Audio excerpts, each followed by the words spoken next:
तेज जी, आपको क्या लगता है कि जिस तरीके से कांग्रेस इस मुद्दे को उठा रही थी, आरजेडी उठा रही थी, आरजेडी के प्रवक्ता हमारे साथ जुड़े हुए भी हैं, क्रेडिट किसको मिलेगा? अभी तो प्रेस कॉन्फ्रेंस करके राहुल गांधी साहब ने क्रेडिट लेने की पूरी कोशिश की। इससे पहले आरजेडी के तेजस्वी यादव ने कहा कि ये तो क्रेडिट हमें जाता, हमने इसकी लड़ाई लड़ी है। लक्ष्मण जी, असल में हमारे देश की स्मृतियां बहुत कमज़ोर है और पत्रकारों को भी काफ़ी कमज़ोर है, तो कोई चारा नहीं होता है। अगर हमको केवल पॉलिटिक्स और बयान पर डिबेट करना है इस विषय पर तो फिर तो किया है। तो जरा सा कुछ फैक्चुअल सिचुएशन इसको समझिए। यूपीए सरकार ने 2011 में जातीय जनगणना कराने की बात की। उस समय गृह मंत्री चिदंबरम ने इसका विरोध किया, लगातार विरोध किया। तो मनमोहन सिंह जी ने प्रणब मुखर्जी की अध्यक्षता में एक जीओएम बना दिया। फिर तय हुआ कि ठीक है, हम इसको जाति जनगणना हम सेंसस कमिश्नर की बजाय हम ग्रामीण विकास मंत्रालय से करा देंगे और इसका नाम दिया गया सामाजिक आर्थिक सर्वेक्षण। और देश अगर उस समय का वेबसाइट ढूंढिए तो जितनी पार्टियां जाति जनगणना की मांग कर रही है उसमें लालू प्रसाद यादव, मुलायम सिंह यादव, सब ने उस समय जाति जनगणना का विरोध किया था, बाजाबता पार्लियामेंट में विरोध किया था। और इन्हीं के विरोध के कारण उस सेंसस कमिश्नर के यहां से नहीं हुआ था, एक फैक्ट। अब दूसरा आते हैं, उस रिपोर्ट के आने के बाद यूपीए सरकार ने उसको जारी नहीं किया। अब देश ये भूल रहा है कि नरेंद्र मोदी सरकार के आने के बाद 2017 में मोदी सरकार ने निर्णय किया कि हम इस रिपोर्ट को जारी करेंगे।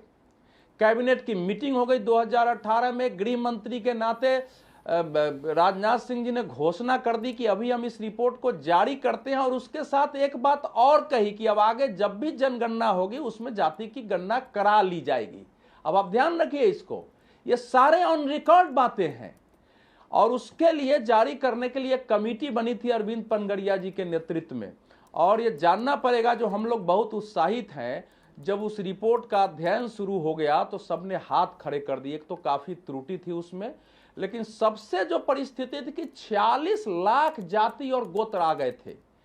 एक राज्य में जो जाति है वो दूसरे राज्य में वो दूसरी जाति में है, तो उसने हाथ खड़े कर दिए, भाई ये तो जारी नहीं किया जा सकता है। फिर मोदी सरकार उस पर चुप हो गई और उस समय से इस पर बात बंद हो गई। इवन जब इस पर सुप्रीम कोर्ट में केस आया तो मोदी सरकार की ओर से शपथ पत्र दिया गया कि यह व्यवहारिक नहीं है।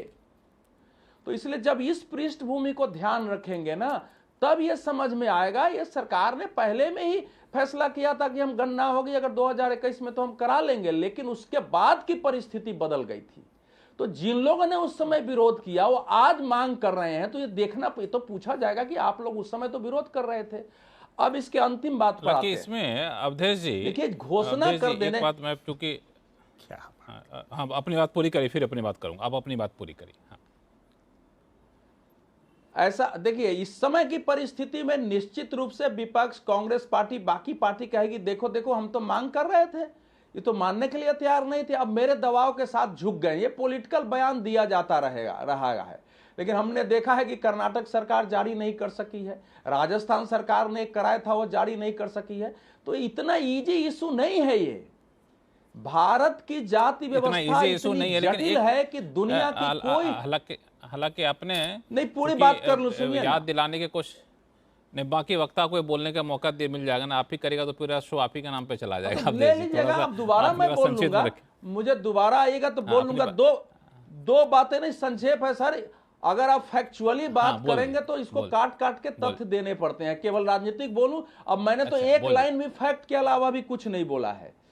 देखिए अंतर कितना है अपनी बात कि 1931 की जो जनगणना, सुनिए, 1931 की जनगणना हुई थी ना, तो उसमें सारी जातियों की संख्या 4147 आई थी। आप सोचिए, और अब कितनी आ गई उसमें, 46 लाख। उसी तरह से महाराष्ट्र का एक उदाहरण देता हूं। पिछड़े अनुसूचित जाति जनजाति एक ही साथ आते थे, 494 जाति थी, और 2011 में मालूम है महाराष्ट्र की कितनी आई है, 4,28,677। तो इसको, ये भारत की जाति व्यवस्था इतनी जटिल है कि आप, मोदी सरकार ने फैसला किया है। पिछले साल ही अगस्त में लगभग गृह मंत्री ने यह संकेत दे दिया था अपने बयान में, जब पूछा गया था रायपुर में, तो उन्होंने कहा जब भी जनगणना होगी आपको फैसले की जानकारी मिल जाएगी। तभी से लगने लगा था कि सरकार ने अपना मन बदल लिया। मैंने एक आर्टिकल भी लिखा। ठीक है। हालांकि आपने आपने जो फैक्ट रखा है इसमें से एक फैक्ट लगता है कहीं मिस कर गए आप, या फिर नहीं आपने ध्यान दिया कि 2001 में जब पहली जनगणना की बात हुई थी ना, तो उस वक्त भी प्रधानमंत्री के सामने रजिस्ट्रार ऑफ सेंसस जो थे उन्होंने कहा था कि कास्ट सेंसस को जरूर इंक्लूड करिए, हालांकि इंक्लूड नहीं किया गया था उस वक्त। जयंत जिज्ञासु जी, मामला सब होगा, क्रेडिट किसके पास जाएगा ऐसे समय में जब बिहार में चुनाव होने वाला है? आरजेडी इसका पूरा श्रेय लेने की कोशिश करेगी, कांग्रेस उधर से आ रही है और इधर से बाजी मारने की कोशिश भाजपा ने कर दी है, क्योंकि जो जीता वही सिकंदर, फैसला इन्होंने ले लिया है। अब किस आधार पर भाजपा को घेरेंगे आप? देखिए, हमारे वैचारिक प्रणेता डॉक्टर लोहिया कहते थे कि प्रकृति का नियम जो भी हो, मनुष्य का नियम होना चाहिए समता। और हमारे नेता लालू प्रसाद जी, मुलायम सिंह जी, शरद यादव जी, इन सब ने यह कोशिश की कि लोहिया के उस सूत्रवाक्य को पकड़कर राजनीति की जाए और सबका उत्थान किया जाए। जो गांधी का आखिरी व्यक्ति है उस तक हमारे विकास की, हमारी शिक्षा की, हमारे आर्थिक उन्नयन की रोशनी पहुंच सके। और इसलिए यह एजेंडा जो है जातिवार जनगणना का, वह समाजवादियों का रहा है। मैं बहुत अतीत में नहीं जाऊंगा, लेकिन ये तो आप भी बता ही चुके हैं कि 1881 में जो जातिवार जनगणना शुरू हुई पहली बार, और 1931 के बाद नहीं हो सकी। लेकिन यह भी सच है कि चाहे वो द्वितीय विश्व युद्ध हो, चाहे वो 1971 का युद्ध हो, तब भी इस देश में सेंसस हुआ कम से कम। लेकिन यह जो दशकीय जनगणना है, उसको भी पिछले 5 वर्षों से टाला गया कोरोना की आड़ में, जबकि दुनिया के समझ लीजिए कि 81% देशों ने अपने यहाँ सेंसस कंडक्ट कराया। और हमारे यहाँ जो इस बार का बजट है, उसमें सिर्फ 575 करोड़ रुपए का आवंटन है। तो यह किसी से छुपा हुआ नहीं है कि इस सरकार को लोक कल्याणकारी राज्य में नीतियों को सम्यक ढंग से बनाने और जरूरतमंद लोगों तक उसका फायदा पहुंचाने में दिलचस्पी नहीं है। अगर ऐसा होता तो चाहे वो उपभोक्ता सर्वेक्षण हो, चाहे वो राष्ट्रीय परिवार स्वास्थ्य सर्वेक्षण हो, आवधिक श्रम बल सर्वेक्षण हो, चाहे राष्ट्रीय खाद्य सुरक्षा अधिनियम और राष्ट्रीय सामाजिक सहायता कार्यक्रम सहित जितने सर्वेक्षण और वेलफेयर स्कीम्स हैं, उन सब के लिए हमारे पास अद्यतन डेटा नहीं थे। तो मैं समझता हूं कि आज जो यह फैसला सरकार ने लिया है, वही सरकार के मुखिया नरेंद्र मोदी कहते थे कि इस देश में सिर्फ 4 ही जातियां हैं, अमीर है, गरीब है, महिला है, किसान है। तो ये दोहरे लोग हैं और इनका डबल स्टैंडर्ड है। और ये हमेशा इस बात की खिल्ली उड़ाते थे कि इस बात से जातिवाद बढ़ेगा। लेकिन हमारे नेता लालू प्रसाद जी या फिर बाद में तेजस्वी जी, इन सब ने कहा, और तेजस्वी जी को तो मैं कोट करना चाहता हूं कि अगर जनगणना में धर्म का कॉलम डालने से इस देश में धर्मांधता नहीं बढ़ती है, तो जाति का कॉलम डालने से जातिवाद कैसे बढ़ जाएगा? यह हमारी समझ से परे है। यह किसी के खिलाफ नहीं है, इस बात को मैं स्पष्ट करूं। और इसको हम राष्ट्र निर्माण की प्रक्रिया से जुड़ा हुआ एक अहम कदम मानते हैं, और इसीलिए इसका होना बेहद जरूरी रहा। और चाहे चौधरी चरण सिंह हो जो 81 की जनगणना कराना चाहते थे जातिवार, सरकार नहीं चल पाई, चाहे विश्वनाथ प्रताप सिंह जी हो 91 की जनगणना कराना चाहते थे जातिवार, सरकार हमारी नहीं चली, या फिर 1996 में जब जनता दल के राष्ट्रीय अध्यक्ष लालू प्रसाद जी थे और इस देश को पहला पिछड़ा प्रधानमंत्री देवेगौड़ा जी के रूप में मिला, तब यह निर्णय हुआ था, शरद जी कार्यकारी अध्यक्ष थे पार्टी के, कि 2001 की जनगणना जातिवार कराई जाएगी। और अटल जी आए और उसको कूड़ेदान में डाल दिया। 2011 में फिर एक बार जब यूपीओ को सपोर्ट था हमारा, तो पार्लियामेंट नहीं चलने दिया था। यही त्रयी थे, लालू प्रसाद जी, शरद यादव जी, मुलायम सिंह जी। और लोगों ने यहां तक लिखा, चाहे वो वुमेन रिजर्वेशन बिल के संदर्भ में भी और इसमें भी, 3 यादवाज। तो 3 Yadavs opposed women reservation bill, यह भी गलत बयानी। और 3 Yadavs are in favour of. आपकी बातों को अवधेश जी काट रहे हैं, आपकी बातों को अवधेश जी तो बोलेंगे, उनका हमने उनको आप दीजिएगा मौका, लेकिन हमारी बात पूरी हो जाने दीजिए कि यह भाजपा सरकार, तैयार रहिएगा, यह भाजपा सरकार हमेशा से जातिवार जनगणना के विरोध में थी। और नीतीश कुमार जी बिहार के जो मुख्यमंत्री हैं, उनकी स्वीकारोक्ति है कि यह तेजस्वी जी का ही प्रस्ताव था कि चल के हम लोगों को प्रधानमंत्री और गृह मंत्री से मिलना चाहिए। वहां मिलने के बाद जब ठोस आश्वासन नहीं मिला, फिर कहा गया कि हम प्रतीक्षा करेंगे। और जब गृह राज्य मंत्री का बयान आ गया कि सरकार का कोई इरादा नहीं है, तब मजबूरन बिहार सरकार को, जिसमें राष्ट्रीय जनता दल सबसे बड़ा दल, जब शामिल हुआ, प्रस्ताव भले पहले से पारित रहा हमारी पहल पर, बाकी लोगों का समर्थन, लेकिन यह तब सफल हो पाया। बिहार देश का पहला सूबा है जिसने ससमय कास्ट बेस्ड सर्वे भी करवाया, क्योंकि कास्ट सेंसस तो केंद्र सरकार ही करा सकती है, और उसके बाद उसके आंकड़े भी जारी किए, और उसकी रोशनी में हमने 94 लाख परिवार जिसकी मासिक आय 6,000 से कम है, उनको 2 लाख रुपये स्वरोजगार शुरू करने के लिए यह 1250 करोड़ का बजटरी एलोकेशन दिया, और आज तक वो पैसे उन जरूरतमंद लोगों के खाते में नहीं पहुंच पाते। यह एजेंडा हमारा है कि जो भूमिहीन लोग हैं उनको भी भूमि मिले, उनका आवास बने, और हमेशा से हमारे दिल के करीब का ये इशू रहा है। और इसलिए आज हम बहुत ही श्रद्धापूर्वक, जो हमारे बीच नहीं है, मुलायम सिंह जी, शरद जी, उनके प्रति भी कृतज्ञता प्रकट करते हैं कि उन्होंने इस इशू को नेशनल फोरम पर उठाया, पार्लियामेंट में उठाया, सड़क तक को जाम किया, और लालू प्रसाद जी जो आबरीय सियासत हैं हमारे, उनका भी सपना आज साकार हुआ है। यह किसी चुनाव से जोड़कर भाजपा का जरूर ये मंशा हो सकता है, लेकिन हम इसको इससे बड़े फलक पर देखना चाहते हैं, और भाजपा हमेशा से इसके विरोध में कुतर्क गढ़ती रही है। इसलिए हम कह रहे हैं कि इनकी मंशा अगर साफ थी, ये हाई कोर्ट से लेकर सुप्रीम कोर्ट तक क्यों गए, क्यों नहीं डिफेंड किया गया? 65% आरक्षण जो बढ़ा हुआ था और 10% ईडब्ल्यूएस का शामिल 75%, वो क्यों कोर्ट में जाके अवरोध में गया? और ये क्यों नहीं 9 शेड्यूल में उसको डलवाए, ताकि अदालती अड़चन से बहुत हद तक उसको रोका जा सकता है। फिर मैं मांग करता हूं, अंत में मांग करता हूं कि बिहार विधानसभा का विशेष सत्र बुलाया जाए। 65 क्यों, 85% कर दीजिए आरक्षण, और भेजिए उसको 9 शेड्यूल में डलवाइए नरेंद्र मोदी से। ये तो आप करोगे नहीं, तो ये झुनझुना और झाल बजाने को बिहार की जनता समझती है, देश की जनता समझती है, लेकिन हम इस फैसले को अपनी जीत समझते हैं, क्योंकि समाजवादियों का एक महत्वपूर्ण एजेंडा आज लागू हुआ है। ठीक है, ठीक है। लेकिन एक बात और, धनंजय साहब, आइए, अब शो खत्म नहीं हुआ, आपके पास आऊं। हाँ हाँ, ठीक है, ठीक ठीक ठीक ठीक। हाँ, धनंजय जी, फिर अवधेश जी आपके पास आऊंगा। धनंजय जी, आपको जोड़ना चाहता हो गया।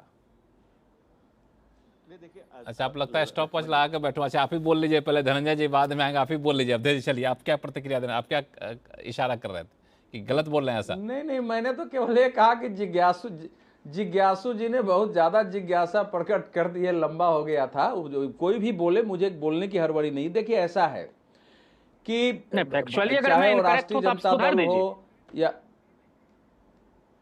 फैक्ट, देखिए मैं इसमें बहस में नहीं पढ़ूंगा। फैक्चुअली बहुत जगह इनकरेक्ट ही है, आप ज्यादातर में इनकरेक्ट हैं, लेकिन मैं उस बहस में पढ़ूंगा ही नहीं इस समय कि मैं आपसे तू अरे जो आकर, अब उसमें कहां मैं पढ़ने जाऊं? सुनिए ना, बता रहा हूं, सुन लेंगे तो अच्छा हो जाएगा। पहला, एक भी आंकड़ा इनकरेक्ट नहीं है, गलत बयानी हम करने वाले लोग नहीं है। अरे सुनिए ना भाई, आप तो जितना बता दिए हैं वो, अब धनंजय उतना लेके बैठे ही नहीं होंगे।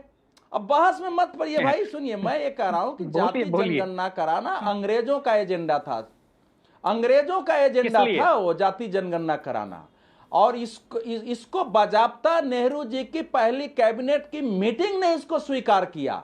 कॉन्स्टिट्यूएंट असेंबली की बहस में इसको स्वीकार किया गया। उसमें अंग्रेज ने ऊंच नीच बना के रखा था। भाई आप बीच में नहीं बोलिए, आप बोले नहीं, मैं सुनिए, मैं बीच में नहीं बोलता हूं, बीच में नहीं बोलता हूं, मुझे अपनी पूरी बात कहने दीजिए।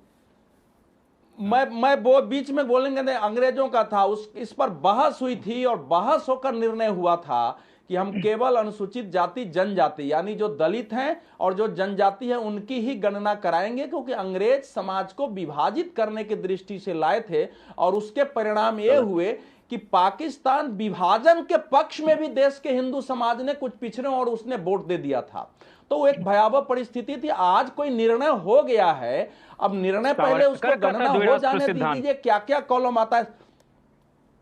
लेकिन दूसरा बना, उसी में कह रहा हूं ना कि आप जानते ही हैं कि बंगाल से लेके असम जो आज है, बांग्लादेश, बिहार के बहुत सारे दलित आदि अनुसूचित जाति ने पाकिस्तान मुस्लिम लीग के पक्ष में वोट दे दिया था। जातीय विभाजन का इतना गहरा था। तो इसीलिए अपनी बात खत्म करिए, बाकी वक्ताओं को पहचाना, सारे इंतजार कर रहे हैं। नहीं सुनिए, लास्ट सुन लीजिए, लास्ट कह रहा हूं कि जाति जनगणना का अर्थ बीपी सिंह जी ने मंडल कमीशन लागू कर दिया कि जनता दल यू आगे बढ़ जाएगा। जनता दल अगले चुनाव में साफ हो गई और बीजेपी 121 सीट लेके वापस आई है। 2011 में यूपीए सरकार ने गणना कराई है, 2014 में नरेंद्र मोदी को बहुमत मिल गया। इसलिए अगर आप ये सोचते हैं ना कि इससे एजेंडा और राजनीति सत्य है, तो अतीत ऐसा नहीं कहता है। इससे बड़ा कुपाठ नहीं हो सकता है किसी भी एजेंडे का। यह हमारा लक्ष्य है, ये हमारा ध्येय है, ये हमारा राजनीतिक दर्शन है। नहीं चुनावी नतीजे, अरे भाई आप कुपाठ कर रहे हैं। चुनाव से क्यों जोड़ रहे हैं? ठीक है, आप राष्ट्र निर्माण का मसला है। 2014 में चुनाव से कोई लेना धनंजय चाहे गिरे इस जी। इशू का, क्या नेशन बिल्डिंग प्रोसेस का एक अहम कदम है। धनंजय गिरे जी, अभी इस फैसले में अभी कुछ घंटे भी नहीं हुए थे कि कांग्रेस ने अब इसको अगले लेवल पर ले जाने का फैसला लिया है कि ये सिर्फ शुरुआत है और सिर्फ ये जातिगत जनगणना तक बात रहेगी नहीं, इसको करना है और आगे चलकर हम इस मुद्दे को और उठाएंगे। जाहिर तौर पे इशारा है कि हम आरक्षण की सीमा को आगे बढ़ाने की बात करेंगे, 9th शेड्यूल में लाने की बात करेंगे। वहां तक चलेंगे तो संघर्ष तो बड़ा लंबा हो जाएगा। धनंजय साहब, क्या इन सब बातों का ख्याल रखा आपने? लक्ष्मण जी, सिलसिलेवार समझिए ना। जो कांग्रेस पार्टी सत्ता एक परिवार के ही प्रधानमंत्री रहे, एक परिवार के प्रधानमंत्री, परिवार के बाहर प्रधानमंत्री कब आया? और जो बाकी पैनलिस्ट बोल रहे थे कि पहला जो ओबीसी प्रधानमंत्री बने थे, गिराया किसने? दोबारा पे ओबीसी प्रधानमंत्री गिराया किसने? कांग्रेस लगातार कभी पिछड़ों को इस पद पर बैठे हुए देखना नहीं चाहती थी, पापोज समझी थी। दूसरी बात, बेसिक समझिए, जातीय उन्माद फैलाना और जातीय उत्थान करना, दोनों दो बातें। जब बिहार में लालू यादव की सत्ता रही, जो अपना दर्शन पर समझा रहे हैं, तो उन्होंने क्या कहा? भूरा बाल साफ करो, ये जातीय उन्माद है। उन्होंने कहा कि लालू, इसके अलावा कोई सबूत हो तो आप पेश करें, गलत बयान ही नहीं करें। दूसरी बात, हमारे कैबिनेट में लालू जी के 18 अगड़े मंत्री थे, ये लालू यादव का 18 कहना। अगड़े जाति के मंत्री थे, 28 इसके अलावा- एमएलए में, आपको मालूम ही नहीं है, बैठ आए हैं, मुंह उठा के आ गए हैं। गलत बयानी नहीं की अरे जानी तो चाहिए। तुम वो गिरा के आए हो क्या? तुम वो गिरा के आया है अरे- क्या? मुंह उठा अरे के आने धनंजय वाले हैं, गिरी, सर उठा के आने अरे वाले हैं। राम तुमको भद्राचार्य गिरा ने के- आपको अरे हम कोई नीच चारा ब्राह्मण चोर कहा थोड़े है। हैं। अरे हम कोई अरे चारा राम चोर थोड़े भद्राचार्य हैं। आपको नीच ब्राह्मण अरे हम मानते चारा हैं। चोर थोड़े आप हैं। तो आरक्षण सुप्रीम के कोर्ट में लाभार्थी मोहर हो। मार के चोर थोड़े अरे हैं। सुप्रीम कोर्ट दंगाई में मोहर आदमी, मारा हुआ चोर अरे नहीं है। दंगाई चोर आदमी, नहीं है, सुप्रीम कोर्ट अरे में मोहर मारा भाईचारा हुआ। चोर, अरे चोर अरे है। ऑक्सीजन तुम्हारा चोर, चोर अरे है, चोर चोरों है। के लालू सरदार यादव चारा धनंजय गिरी, चोर है। चोर और डकैत चारा चोर को है डिफेंड लालू करने यादव। वाला एक चोर निर्लज्ज चोर व्यक्ति है। है। ऐसा करिए व्यक्तिगत टिप्पणी मत करिए आप लोग। जयंत जिज्ञासु जी और धनंजय गिरी जी, आप दोनों थोड़ा शांत हो जाइए।